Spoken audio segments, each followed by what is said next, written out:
Okay, Assalamualaikum.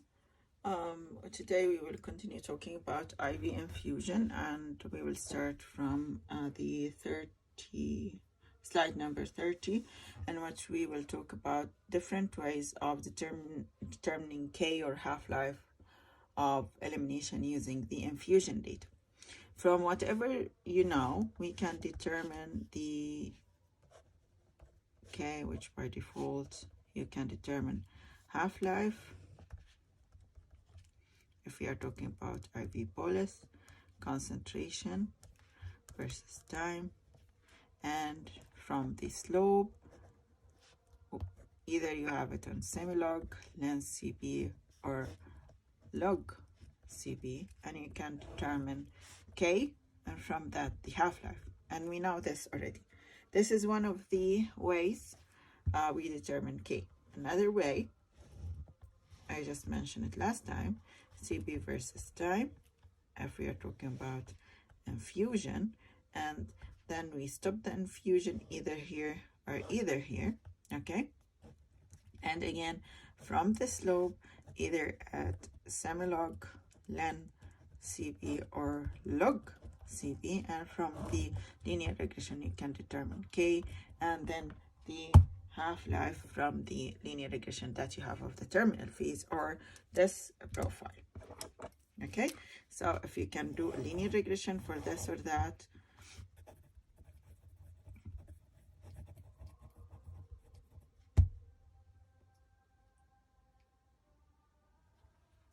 and this for sure, if it's linear on a similar profile, you will have it linear here. So linear regression of the terminal phase or after termination.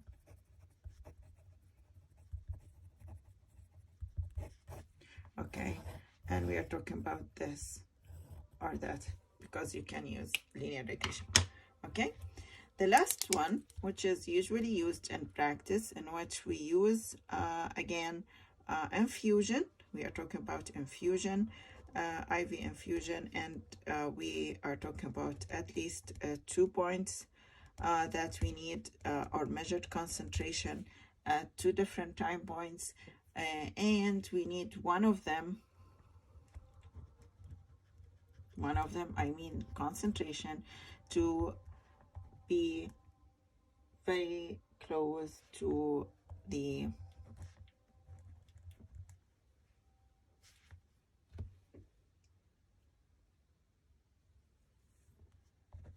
concentration at steady state. Okay, so this is what we will do, and this is what we usually use in clinical practice because it's easy to use. Okay, so what we do, what you already know, you know that the concentration at certain time on IV bolus R over K multiplied to VD, 1 over minus K over time, and you know that the steady state concentration is equal R over K multiplied to VD, right? This is what you know. You will find in the slide number 30 that we are substituting this in here. Okay, so concentration at certain time equal concentration steady state, which is this one, right? 1 minus K time. Okay, and again I just rearrange it on the side to get K alone and then to be able to determine half-life, but it's the same as this. If you have a concentration at certain time measured at certain time and you have the concentration measured at steady state, you can determine K if it's not known, and from K you can determine the half-life as it's 0.693 over K, right? And be careful that the time here is the time of infusion or the measurement of concentration at certain time, right? So it's the same as this, the time of this concentration measured. It's not related to the concentration at steady state. Okay, so it's easy as it's shown. Again, we use it in clinical practice. If you notice that I just needed 2 concentration, one is at certain time and one is at steady state, and I'm using IV infusion data, the same data that I'm using, and I need at least 2 points for the measurement. Okay, but the idea is the half-life that we use, and usually I will just mention that when we do the calculation, the half-life or K that is measured using or estimated using this method is not as accurate as this method, or not as accurate as this method. Those two methods are more accurate because you are measuring exactly what you have from the slope. So, but it's usually used in practice because you need just two concentration. You don't need the whole profile as in the two methods mentioned here. Okay.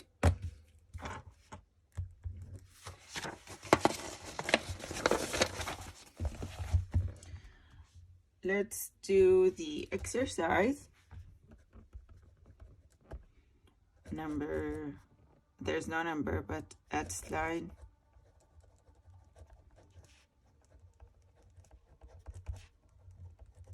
4. So we will have an antibiotic with an elimination half-life of, there's a range of the half-life and the population. Again, so I need some information from the population. So the two concentration that I mentioned is something, and this is related to the population. Okay, I will just mention something after I finish the information of this question. Of general population, we have a range of 3 to 6 hours. So the population half-life range from 3, 4, 5 until we reach 6 hours as a half-life of the drug. Okay, then this is information that we know from literature or from population. Then in that patient, we give IV infusion of antibiotic with infusion rate that is equal to 15 milligram per hour, and blood samples were taken at 8 hours and at 24 hours to which was equal to milligram per liter, and this was equal to 6.5 milligram per liter. The first question was estimate the half-life of this drug in this patient. So it's what we call it patient-specific parameter.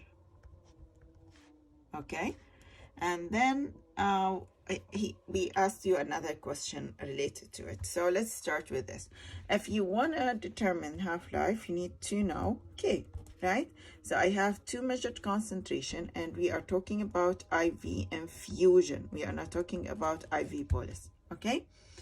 We know this from the population, and this is related to the patient that you have, okay?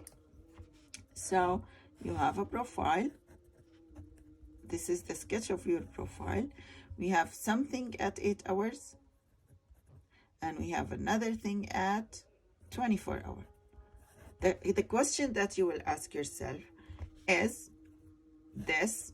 Again, you usually ask me why I choose the 24-hour sample, not the 8-hour sample, because for sure, if 24-hour sample, which is the second one, the later sample, this is the one that I will ask myself if it's at steady state or not. And also, it's if this is not at steady state, that doesn't mean this is at steady state, right? So we ask ourselves the second point or the later point at measured, is it at steady state? Is this concentration at steady state or not? How we can know this? The 24-hour, if you go back to your slide that we have the table in it, we said that we need at least 95% of the steady state concentration, which will happen at 4.32 half-life, if you remember. This is something that we took last time, right? So if we go back to this and you have the time as 24-hour, your half-life, the only difference or whatever in this question that than you usually do, I didn't give this as a number. I gave it as a range because this is usually the case. You don't have exact number. So it's 3 to 6 hours. So what you will do now, you will do determination if you are at steady state or not, right? So what you will do, we will do 24 over 3 hours, 24 over, right, the half-life over 6 hours. So this means the number of half-life that we have and the time that we are talking about.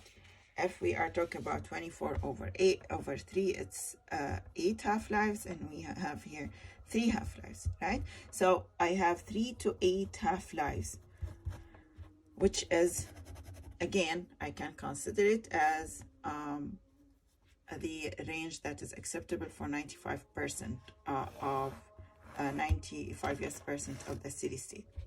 One of the students keep asking me all the time, or some students, why you consider it could be 3. Again, it's a range. As it's a range, I consider that I may be in that range. So it's an estimation. This is an estimation of the patient data from the population data. That's why we said it's not as accurate as patient, specifically from the whole profile. So according to this, I will consider that the concentration at 24 hour is my what? Steady state concentration, and then I will use the concentration at 24 hour, at 8 hour. So this will be it, which is not steady state. I will use the not steady state equation. Okay, and then I will use this, that is equal to 5.5. I don't know details about this, but I estimate this to be 6.5, which is concentration at 24 hour, which is again the steady state concentration. This is what I need, right? And this is what the time. Which time? 8 or 24? It's 8 hour, right? The not steady state concentration, because you add the concentration of 5.5 here, so it will be the 8 hour time. Okay, so accordingly from here, K will be equal, and it's on your slide, 2.23 4 hour minus 1, or to the power of minus 1, and accordingly your half-life will be 96 hours. So this is the first question of that exercise. The other question in this exercise is asking if the therapeutic plasma concentration of 8 milligram for this patient, if the desired, so the desired concentration is changed to be 8 milligram per liter for this patient, what will be the suitable R that we need to use? Again, here we use 2 concentration from whatever that we have that measured in the patient. Those are patient measured concentration, and I don't want it to be 6.5. I want it to be higher a little bit, which is 8 milligram per liter. So what you need to do if we are having this, okay? We know if it's the desired concentration, it means that I'm talking about the steady state, because we said usually this is not usually, this is our target concentration, or anything that is related to this term, desired concentration, needed concentration, clinical desired concentration. Okay, so again, I need this to be my 8 milligram per liter, but to determine R that is used for this, let's say this is star, so R star, I need to know concentration desired, which is again my steady state, equals R over K multiplied to VD. So this is what I need to determine, okay? And this is something that I have, right? So I need to determine the total clearance of the drug. Can I determine total clearance of the drug? We know one important thing about this, that this is what? Constant, right? So I can use the old steady state concentration, which is 24 at 24 hour, okay, which was equal to 6.5 milligram per liter, which is equal to R that is used here in that patient over total clearance, which is constant. This was equal to 15 from the question, 15 milligram per hour. I have this as 6.5 milligram per liter, so we are fine. So we can determine accordingly the clearance, which is equal to 2.31 liter per hour. I didn't finish yet because I need to use this here. Okay, so 8 milligram per liter equals R that is needed. So this is what I need over 2.3 liter per hour. This is in liter, this is in liter, so we are fine. So R, which is the needed to determine the new desired concentration, is equal to 18.46 milligram per hour. And this is what I need. Okay, you can also go with it in different way, but we will talk about it later. If you have which is something side note, you can try it by yourself.